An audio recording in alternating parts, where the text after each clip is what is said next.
Competition hub के video lecture में स्वागत है स्टूडेंट्स आपका।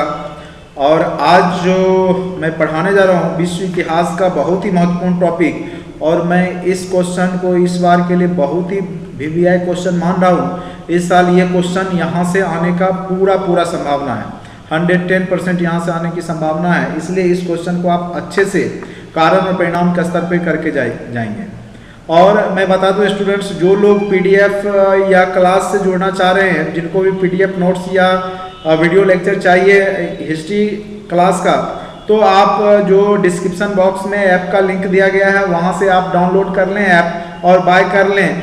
मात्र 2500 में आपको पूरा कंप्लीट करवाया जाएगा। बहुत ही मिनिमम कॉस्ट में आपको पूरा हिस्ट्री करवाया जा रहा है। इसलिए अगर आपको मौका मिल रहा है मेंस लिखने का, तो आप ज़रूर से ज़रूर इसको बाय कर लें और अच्छे से आप प्रिपरेशन करें और भरोसा रखें, आपके लिए यह एक वरदान साबित होगा। क्योंकि देखिए, इतिहास एक ऐसा सब्जेक्ट है कि बहुत बड़ा सिलेबस है, और जब तक आपको पता नहीं चलेगा कि क्या पढ़ना है क्या छोड़ना है, तब तक बहुत ही मुश्किल काम है कि आपको मेंस में लिखना। इसीलिए आप गाइडेंस स्वरूप ज़रूर आप ज्वाइन कर लें। चलिए, और जहाँ तक की बात है कि रिजल्ट का, तो रिजल्ट में अभी जो भी रिजल्ट आया तो हो सकता है कि एक्स्ट्रा रिजल्ट भी दिया जाए BPSC के द्वारा, क्योंकि बहुत सारे जो आंसर है वो गलत दिया गया। जो दूसरी बार आंसर की जारी किया गया उसमें भी बहुत सारे क्वेश्चन का आंसर गलत है। तो छात्रों के द्वारा आंदोलन किया जा रहा है और उम्मीद है कि कुछ अच्छा ही आपको सुनने को मिलेगा। आप लोग तैयारी जारी रखिए, बाकी जो भी होगा वो बाद की बात है, लेकिन तैयारी रखना है आप लोग को। तो आप जितने भी टॉपिक हैं उसको आप तत्काल में लिखें, प्रैक्टिस करें, और आपका पढ़ा लिखा कभी व्यर्थ नहीं जाएगा। अगर मेंस लिखने का मौका मिल गया तो अच्छी बात है, नहीं मिला तो नेक्स्ट टाइम जरूर मिलेगा। तो आप अपने खुद के ऊपर भरोसा करें और तैयारी जम के करें। चलिए, सबसे यहाँ पे महत्वपूर्ण चीज क्या है कि जो क्वेश्चन है ये आपके 64th BPSC में पूछा गया था, और इस वर्ष इसके आने की फिर दोबारा संभावना है। महामंदी से आप क्या समझते हैं, या आर्थिक मंदी से आप क्या समझते हैं, या वैश्विक स्तर पे जो आर्थिक मंदी है उससे आप क्या समझते हैं, कोई भाषा का यहाँ प्रयोग किया जा सकता है। इसके क्या कारण थे और इसके निपटने के लिए सरकार ने क्या उपाय किया और उसके क्या प्रभाव पड़े वैश्विक स्तर पे, ये क्वेश्चन के आयाम है। तो क्वेश्चन को यहाँ पे आप सबसे पहले क्या समझते हैं इसको में बांटेंगे, फिर कारण लिखेंगे, फिर उसका उपाय देंगे और फिर परिणाम लिखेंगे। इसी स्तर पे हमने आंसर राइटिंग किया। इस मॉडल आंसर राइटिंग को आप भी सेम टू सेम भी लिखेंगे तो आपके बेहतर नंबर आएंगे, इस बात का फुल गारंटी है। चलिए, महामंदी विश्व को अपने चपेट में लेने वाला सबसे भयंकर आर्थिक संकट था। भूमिका में हम लोग क्या लिखेंगे कि जो महामंदी या आर्थिक मंदी है वो विश्व को अपने चपेट में लेने वाला सबसे भयानक या भयंकर आर्थिक संकट था। यह अक्टूबर 1929 में अमेरिका के वॉल स्ट्रीट जो शेयर बाजार है वहां से शुरू हुआ, क्योंकि वहां पे एक शेयर मार्केट जो है 50% जो है नीचे गिर जाता है, और जिस कारण से यहाँ पे आर्थिक संकट देखने को मिलता है और पूरा संपूर्ण विश्व में फैल गया। इसलिए इसे महामंदी या आर्थिक मंदी के नाम से जाना जाता है। अब कहिएगा इसके पीछे क्या कारण थे और इसके क्या लक्षण है। तो सबसे पहले लक्षण क्या दिखा, आर्थिक गतिविधियों में संकुचन, यानी मार्केट में प्रोडक्ट बहुत ज्यादा है लेकिन कोई खरीदने वाला नहीं है, क्योंकि लोगों के पास पैसा है ही नहीं, धन है ही नहीं, तो लोग खरीदेंगे कैसे। उसके बाद शेयर व वस्तुओं की कीमत में भारी गिरावट देखने को मिलेगी, क्योंकि जब खरीदार ही नहीं है तो वस्तु का कीमत क्या हो जाएगा, गिर जाएगा, घट जाएगा। उसके बाद कारखाने और उद्योग धंधों का भारी घाटा यहाँ देखने को मिलेगा, क्योंकि जब उद्योग की बिक्री नहीं होगी या उद्योग बहुत सस्ते दाम पे बिकने लगेंगे तो यहाँ पे कारखाने या उद्योग होगा, उसको घाटा स्वाभाविक सी बात है। और जब लोगों के पास पैसे नहीं होंगे तो लोग जो भी जमा पूंजी होगा बैंक में वो भी निकाल लेंगे, और फिर बैंक क्या हो जाएगा, वहां पे दिवालिया हो जाएगा। जब बैंक के पास मनी रहेगा नहीं तो फिर वह काम कैसे होगा। तो यहाँ पे ये सब लक्षण आपको देखने को मिलेगा आर्थिक संकट में। अगर अभी भी कोरोना के बाद बहुत सारे देश में आर्थिक संकट आया है तो ये सब आपको वहां पे देखने को मिलेगा। अभी वर्तमान में श्रीलंका में आर्थिक संकट आया हुआ है, तो वो भी आपके लिए महत्वपूर्ण हो जाता है। तो वो अभी आपने देखा ही होगा कि हमने पढ़ाया है श्रीलंका में आर्थिक संकट के बारे में। अब आ जाइए आर्थिक मंदी के क्या क्या कारण थे। तो देखिए, व्यापार चक्र का परिणाम। देखिए, बहुत सारे अर्थशास्त्रियों का मानना है कि एक चक्र चलता है कि कुछ समय के बाद स्वतः ही आर्थिक मंदी आती है। ऐसा अमेरिकी या जो भी वैश्विक स्तर के जो अर्थशास्त्री है उनका मानना है कि व्यापार चक्र के कारण भी आपका आर्थिक मंदी आता है। दूसरा, विश्व युद्ध जो 1914 से 18 हुआ था, उसमें जो उद्योग धंधे स्थापित हुए थे, खास करके युद्ध सामग्री बनाने वाला, तो उसके बाद चूंकि जो समय आया तो युद्ध सामग्री बिकना बंद हो जाएगा, तो वो बहुत सारे उद्योग धंधे जो उससे रिलेटेड जो स्टार्ट हुए होंगे वो बंद हो गए होंगे या उसकी बिक्री बंद हो गई होगी, तो वो भी कारण रहा होगा। और विश्व युद्ध के दौरान सारे जो धन होंगे किसी देश में वो जमा रहे होंगे, चूंकि धन का आदान प्रदान आयात निर्यात बहुत कम मात्रा में हो रहा था, तो बहुत सारे बैंकिंग व्यवस्था वहाँ पे बन चुके होंगे। चूंकि लोगों के पास जब विश्व युद्ध चल रहा था तो उस समय लोगों के पास जो मनी आया, जो इनकम था, वो लोग निर्यात नहीं किए या कुछ भी निवेश नहीं कर रहे थे, तो उस समय जो जमा पूंजी था लोगों ने बैंक में जमा करना शुरू किया। लेकिन जब विश्व युद्ध समाप्त होगा तो लोग अपनी अपनी पूंजी निकाल करके जो स्थिति आएगी उसको हैंडल करने का प्रयास करेंगे, जिस कारण क्या होगा, बैंक भी दिवालिया होगा और वहां पे आर्थिक गतिविधि बाधित देखने को मिलेगा। उसके बाद अमेरिकी लोगों का सट्टेबाजी की जो प्रवृत्ति थी, वो सट्टेबाजी करना, और जब उनको नुकसान हुआ तो ये सट्टेबाजी बंद हो गया, तो ये भी आपका आर्थिक कारण था। उसके बाद न्यूयॉर्क का शेयर बाजार में एकाएक जो है गिरावट देखने को मिला और उसके पीछे कई रीजन था। उसके बाद है आर्थिक राष्ट्रवाद, और सभी देश अब यहाँ पे जो भी यूरोपीय देश थे, जो पूंजीवादी देश था, पूंजीवादी देश, अब वो क्या करेंगे कि अपनी संरक्षणवाद की नीति अपनाएंगे, यानी जो मुक्त व्यापार है उसको छोड़ करके संरक्षणवाद करेंगे, यानी खुद का ही प्रोडक्ट अपने क्षेत्र में, मतलब आयात कम करना, निर्यात ज्यादा करना, ये मतलब उनके अंदर होगा ये भावना। तो ये भी आपका आर्थिक संकट लाने का प्रमुख कारण में से आप संरक्षणवाद या आर्थिक राष्ट्रवाद की भावना, तो इन सब कारणों को आप एक्सप्लेन करेंगे और मैंने किया है उसको आप देखिए।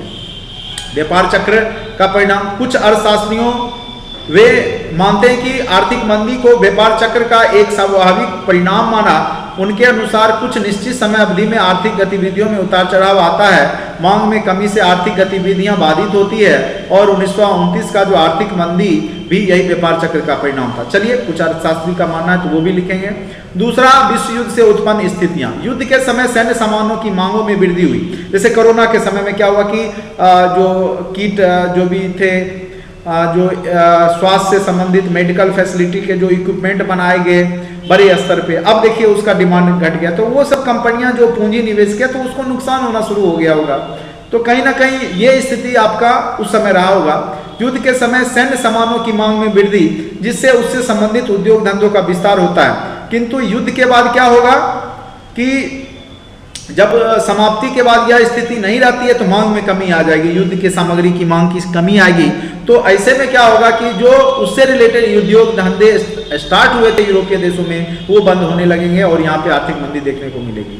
उसके बाद आर्थिक राष्ट्रवाद, विश्व युद्ध के बाद क्या होगा, यूरोपीय देश ने आर्थिक राष्ट्रीयता की नीति अपनाई। वस्तुतः यूरोपीय देशों ने अपने ऋणों के भुगतान हेतु अधिक से अधिक निर्यात पर बल दिया और दूसरे तरफ क्या किया कि आयातों पर प्रतिबंध लगा दिया। इसी क्रम में सीमा शुल्क में भी वृद्धि कर दी गई, जिससे कि आयात सीमित हो। फलतः क्या हो गया कि आर्थिक संकट के रूप में यह सामने आया, क्योंकि यहाँ पे संरक्षणवाद की नीति यहाँ पे अपनाई जाने लगी। अब आ जाइए न्यूयॉर्क का शेयर बाजार में गिरावट। अमेरिका में शेयर बाजार में निवेश कर लाभ कमाने की प्रवृत्ति बढ़ी हुई थी, अतः अमेरिकी पूंजीपति यूरोप के पुनर्निर्माण में ऋण देने के बजाय अपने ही देश में धन लगाने लगे, क्योंकि इससे पहले ये लोग यूरोपीय देशों में अपना पूंजी निवेश करते थे। लेकिन जब शेयर मार्केट वहां पे खुल गया अमेरिका में, तो लोग शेयर मार्केट में पूंजी निवेश करते थे, जिससे यूरोपीय देशों में जो आर्थिक संकट आ गई। चूंकि अब यहाँ पे जो ऋण लेकर के ये लोग उबर रहे थे, तो वो ऋण अमेरिका देना बंद कर दिया और 1929 में अमेरिकी शेयर बाजार में भारी गिरावट आ गई। बड़ी संख्या में पूंजीपति लोग दिवालिया हो गए। इसी कारण अमेरिका पे जो धन पर जो निर्भर यूरोपीय देश थे, उनके अनेक बैंक और वित्तीय संस्थान संकट में पड़ गए और बैंक बंद होने लगे, जिससे लोग अपने बैंक में जमा पूंजी भी निकालने लगे। एक देखिए मानसिकता हो जाती है, अगर बैंक कोई बंद होने लगता है या डूबने लगता है तो लोग अपना अपना पूंजी निकालने लगते हैं जल्दी जल्दी। तो जिस कारण से क्या होगा कि आर्थिक गतिविधियां यहाँ पे बाधित होगी और वह आर्थिक संकट के रूप में आगे चल करके एक रूप आ जाएगा। उसके बाद है आर्थिक मंदी को दूर करने के उपाय। अब देखिए, जो ये सब कारण को लिखेंगे कि ये सब जो द्वितीय विश्व युद्ध के बाद की जो स्थिति थी, वो सब कारण न्यूयॉर्क का शेयर बाजार में गिरावट होना, या यूरोपीय देशों को जो ऋण दिया जाता था अमेरिकी देशों के पूंजीपतियों के द्वारा, वो बंद कर दिया जाना, जिस कारण से यूरोपीय देश में आर्थिक संकट देखने को मिला। अब आ जाइए आर्थिक मंदी को दूर करने के क्या उपाय हैं।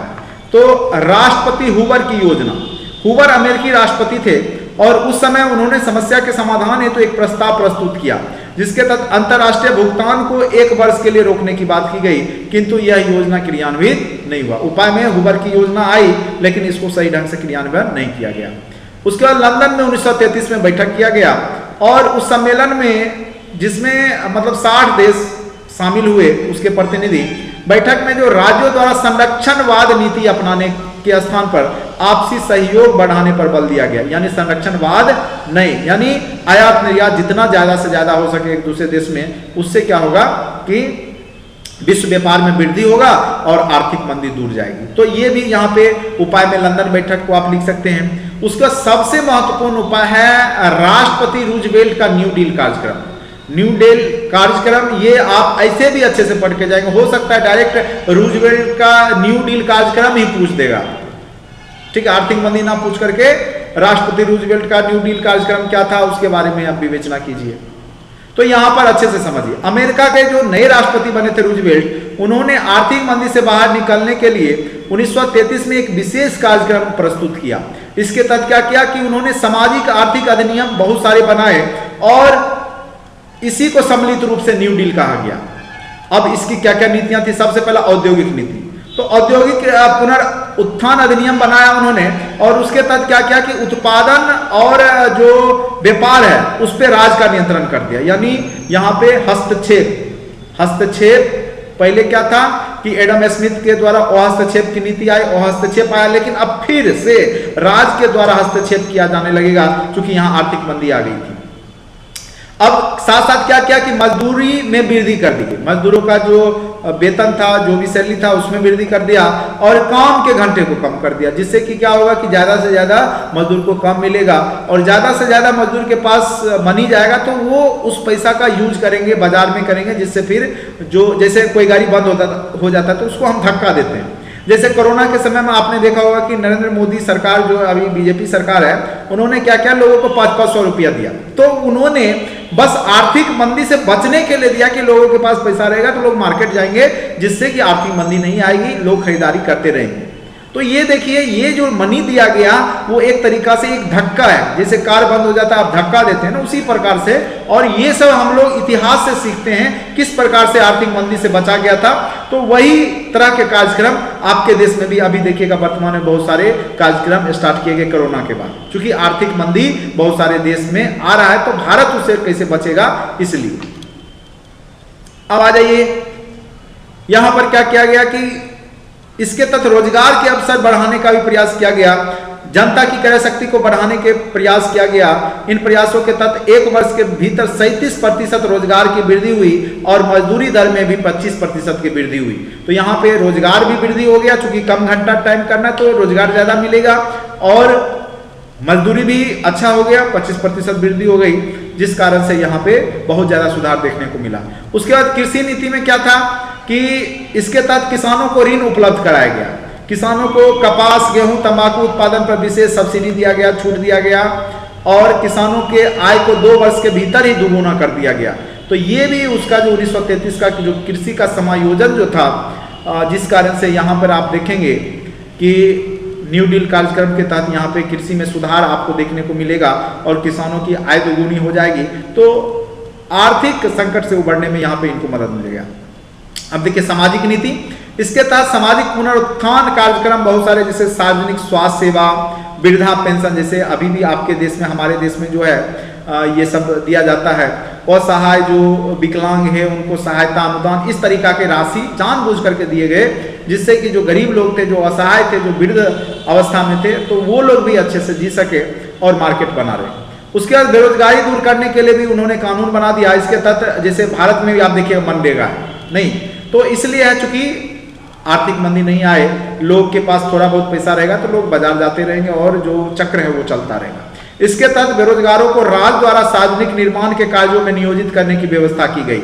यानी सर्वप्रथम आप देखिएगा यहीं पे, और यही कॉन्सेप्ट आपका मनरेगा का है कि आपके देश में भी सार्वजनिक निर्माण के लिए जो है मनरेगा के तहत स्वादिष्ट का रोजगार दिया जाता है। तो यहाँ पे सबसे पहले न्यू डील कार्यक्रम के तहत रूजवेल्ट के द्वारा अमेरिका में ये किया गया था कि जो सार्वजनिक निर्माण के कार्यों में जो बेरोजगार थे उनको नियोजित किया गया, और आवास हेतु ऋण भी दिया गया जिससे लोग ज्यादा से ज्यादा आवास बनाए। जिससे क्या होगा कि लोग घर बनाएंगे तो जो मजदूरी होगा वो सामान खरीदेंगे, प्रोडक्ट खरीदेंगे, जो मार्केट मजदूर सबको काम मिलेगा। तो इस तरीका से उन्होंने दूर करने का प्रयास किया। उसके बाद एक टेनेसी घाटी परियोजना है अमेरिका में, टेनेसी नदी घाटी बहुउद्देशीय परियोजना है, उसी को देख करके भारत में भी आपका दामोदर घाटी परियोजना बनाया गया था। इसके तहत एक बहुउद्देशीय योजना बनाया गया, और यहाँ पर क्या हुआ कि प्राकृतिक संसाधनों के दोहन पे बल दिया गया कि इलेक्ट्रिसिटी तैयार करना, मत्स्य पालन करना या उसको पर्यटन के रूप में देखना। तो बहुउद्देशीय योजना के बहुत सारे यूज होते हैं। तो इस तरीका से बहुउद्देशीय परियोजना के माध्यम से जो है वहां पे आर्थिक समृद्धि लाने का प्रयास किया गया। ठीक है, तो ये सारे आप लिख सकते हैं उपाय में। ठीक है, अब आगे परिणाम में क्या लिखेंगे? सबसे बड़ा परिणाम और घातक परिणाम था तानाशाही शासन का उद्भव। जब आर्थिक तंगी आई जर्मनी जैसे देशों में, इटली जैसे देशों में, तो वहां पे अधिनायकवाद यानी तानाशाह की प्रवृत्ति वाले लोग अपनी छवि बना करके उभर आए। हिटलर और मुसोलिनी जैसे तानाशाह में लोग अपना हित देखने लगे थे। यही आर्थिक मंदी का सबसे बड़ा दुष्प्रभाव था। अब आज ये राजकीय नियंत्रण में वहां पे वृद्धि देखने को मिलेगा, क्योंकि जो मुक्त व्यापार हो चुका था, अब फिर क्या होगा? अब राज्य के नियंत्रण में हो जाएगा। आर्थिक मंदी के परिणाम स्वरूप मुक्त व्यापार की अवधारणा को चोट पहुंची। अब उद्योग व्यापार एवं कृषि के क्षेत्र व्यापार के लिए राज्य संरक्षण की आवश्यकता महसूस हुई। जैसा कि हम अमेरिकी राष्ट्रपति रूजवेल्ट के न्यू डील कार्यक्रम में देख सकते हैं कि यहाँ पे राज्य के संरक्षण में वहां पे उद्योग व्यापार या संसाधन का यूज करना शुरू किया गया। तो राजकीय नियंत्रण में वृद्धि इसका परिणाम था। उसके बाद जो राष्ट्र संघ पर चोट किया गया, क्योंकि राष्ट्र संघ का निर्माण का आधार अंतर्राष्ट्रीय सहयोग था, किंतु उग्र आर्थिक राष्ट्रवाद की नीति अपनाने से अंतर्राष्ट्रीय सहयोग में कमी आई, और जो प्रथम विश्व युद्ध के बाद जो राष्ट्र संघ का निर्माण हुआ उसके जो कॉन्सेप्ट थे वो यहाँ पे आपको धूमिल दिखाई देंगे। यानी जो अंतर्राष्ट्रीय सहयोग की भावना पे आधारित जो राष्ट्र संघ का निर्माण हुआ था, जब अंतर्राष्ट्रीय आर्थिक सहयोग की बात हुई तो यहाँ पे देखेंगे कि यहाँ पे कमी दिखाई देती है। आपस में लोग जो है संरक्षणवाद अपनाना शुरू कर देते हैं। उसके बाद देखिए इसका सबसे बड़ा परिणाम एक साम्यवादी विचारधारा की लोकप्रियता भी है, क्योंकि इस दुष्चक्र में पूंजीवादी देश ज्यादा प्रभावित हुए थे और जितने भी साम्यवादी देश थे इस विचारधारा से बच चुके थे, यानी आर्थिक मंदी वहां पे नहीं आई थी। आर्थिक मंदी के दौरान देखिए देखा गया कि पूंजीवादी देश आर्थिक मंदी के शिकार हुए, जबकि साम्यवादी देश में मंदी का दुष्प्रभाव से बचे रहे, जिससे साम्यवादी विचारधारा को लोकप्रियता मिली। तो इस प्रकार से आप देख सकते हैं कि इसके परिणाम के स्तर पे, कारण के स्तर पे, जो भी इसके उपाय के स्तर पे आप इस क्वेश्चन का अच्छे से तैयार कर लें। मैं इस बात का पूरा 100% मैं आपको बोल रहा हूं, यह क्वेश्चन 67 में आने की संभावना पूर्ण है। इसको एकदम जितने बार आप कर लें वो आपके लिए बेहतर होगा। अगर आप PDF लेना चाहते हैं या वीडियो क्लास से जुड़ना चाहते हैं तो आप जरूर से जरूर ठीक है जुड़ें और आप अपनी तैयारी को बेहतर करें। आज के लिए इतना ही। Thank you so much watching for this video.